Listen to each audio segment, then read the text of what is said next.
Liberty Counsel's Matthew Staver is joining us today to give us an up-to-the-minute status report on critical legislative issues. And Maureen Bravo is here to tell us about the need for prayer partners in the new Prayer Works Billboard Prayer Ministry. Sit right down and join us right now on The Good Life.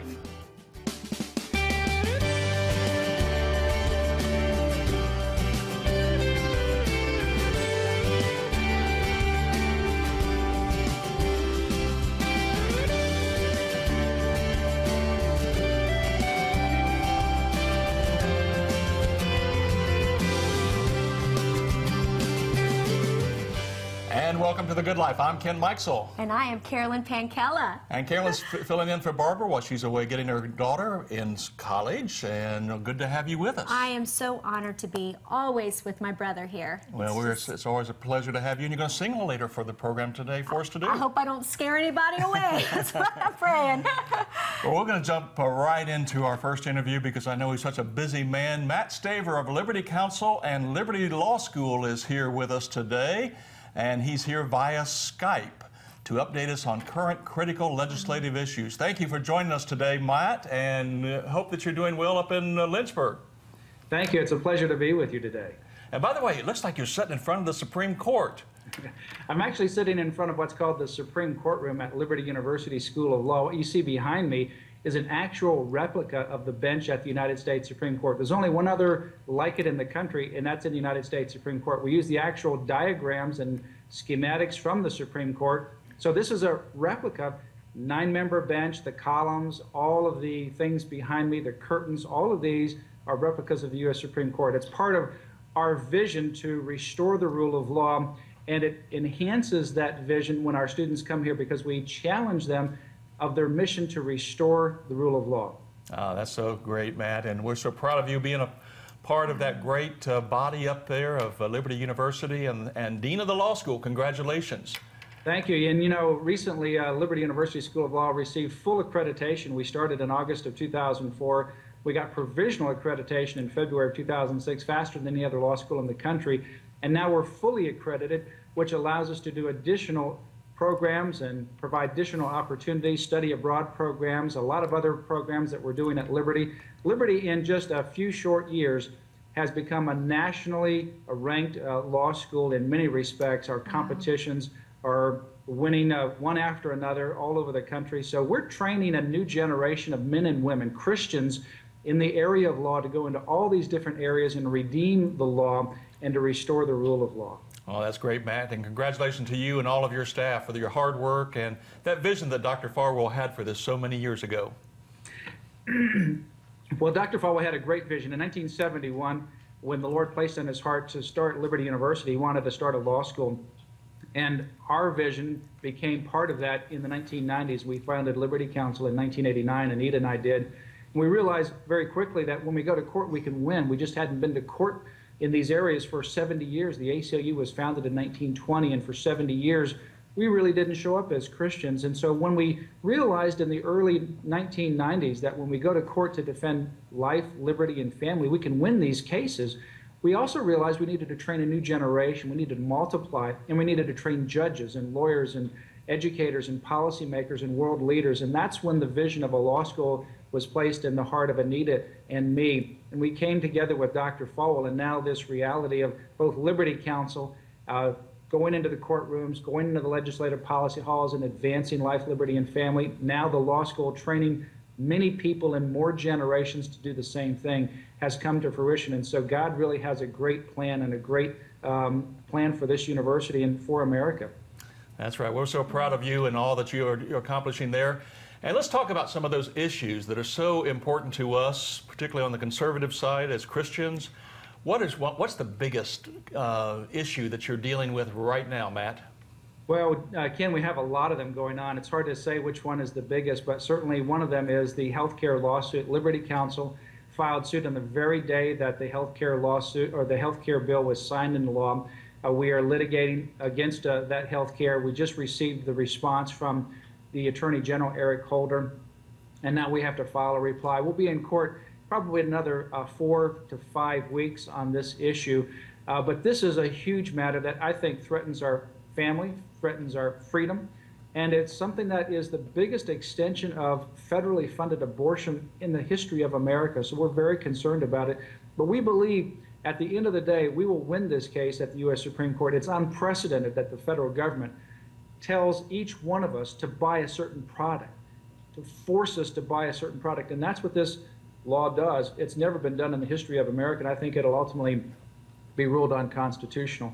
We also have some other cases in Florida. Interestingly, we just signed on to defend Susan Pine in West Palm Beach. She has been giving sidewalk counseling information in front of abortion clinics for 20 years. She herself had an abortion, and she's wanted to give information to people so that they wouldn't commit the same tragedy of abortion that she experienced. Well, the Attorney General, Eric Holder, has now filed suit against her under the Freedom of Access to Clinic Entrances, saying that on November 19, 2009, a year ago, that she stepped in front of a vehicle coming into the abortion clinic, which she did not. Susan doesn't do that. She gives out information to people at the abortion clinics. She's never been a problem. And what we believe is that the Attorney General has filed a politically motivated lawsuit to intimidate pro-lifers because he's done 6 of these at the same time all over the country. It's a baseless lawsuit. We're not about to let the Attorney General or the United States of America intimidate individuals like Susan Pine and silence pro-lifers. So we're going to come to her defense. That's incredible, Matt. And that's why we need to be in prayer for you. And also, we'll put up a website a little while later to go to your website and look and see and pray what you could do to help Matt and Anita and all of those at Liberty Counsel to take on this type of tyranny that we have in our country today. Well, and that's what I wanted to ask him. As Americans, we're sitting here watching all this on TV, and honestly, we're wanting to know what can we do that we can make sure our voice is heard? Because sometimes you think, well, I don't matter, I'm just sitting at home, but we do matter. What can we be doing?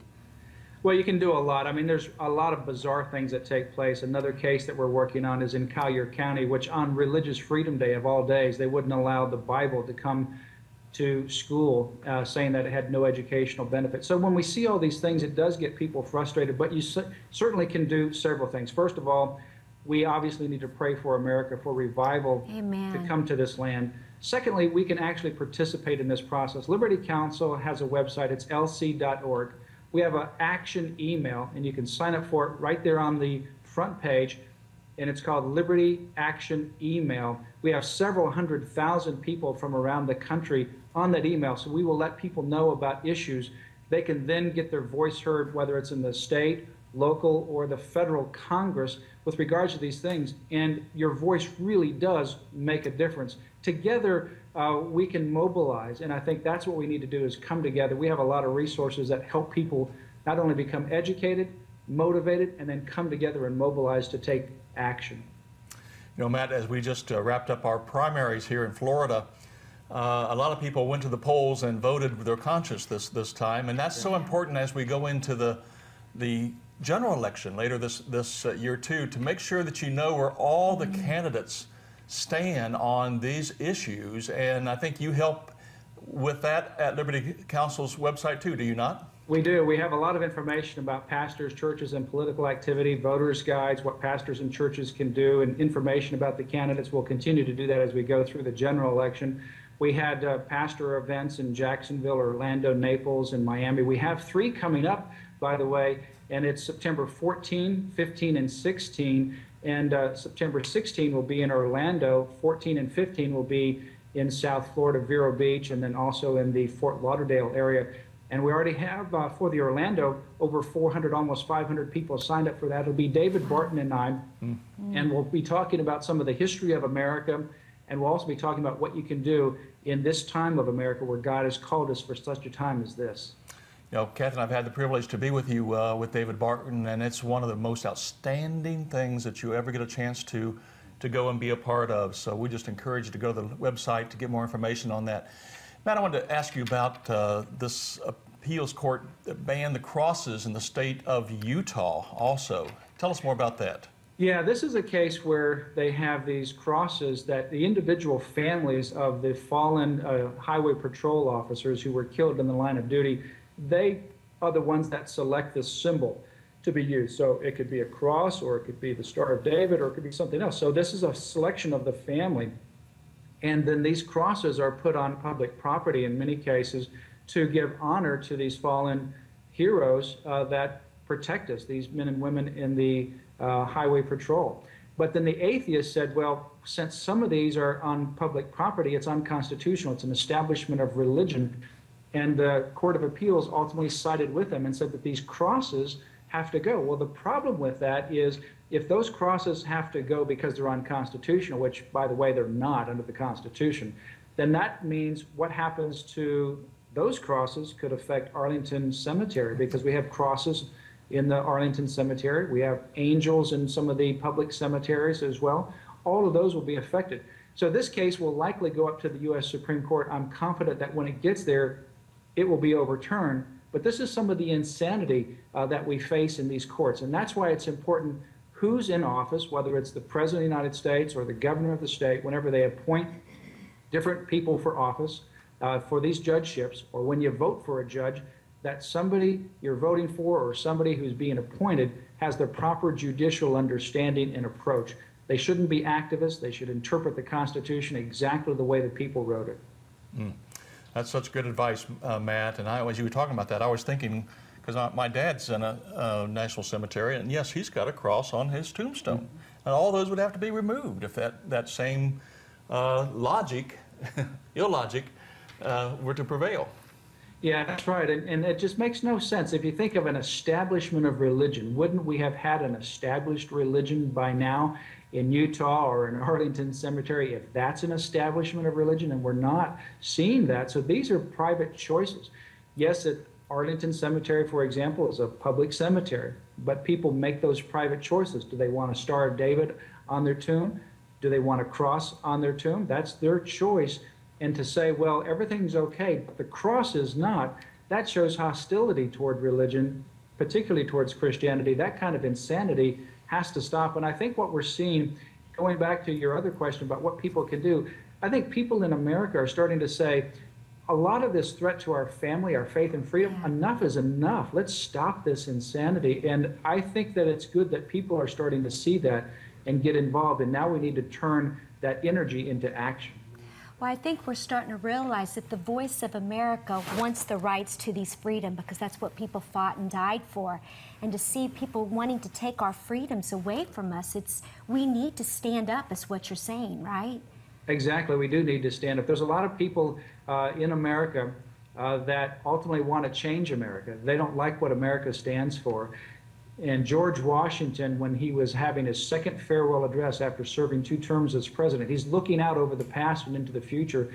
And in his address, he said, anyone who subverts these twin pillars of religion and morality can't even be called a patriot. He realized that people would try to undermine those pillars. And when you undermine morality and you ultimately try to throw out Christianity and Judeo-Christian principles, that literally is the foundation of America. There are some people that want to destroy that foundation.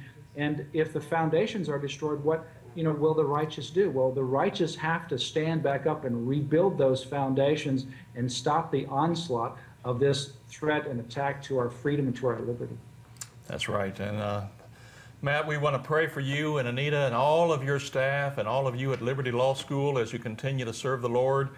And if you'd like to get more information about the events that we talked to you about today, or you heard about, and one of them's in Vero Beach, did you say, Matt? One's in Vero Orlando? Beach, one's in Fort Lauderdale area, and then one's in Orlando, and those will be coming up in mid-September. And we have, between the 3, we have over 1,500 people already signed up for tickets, so we encourage people to go to the website and go to the ones in any one of those areas.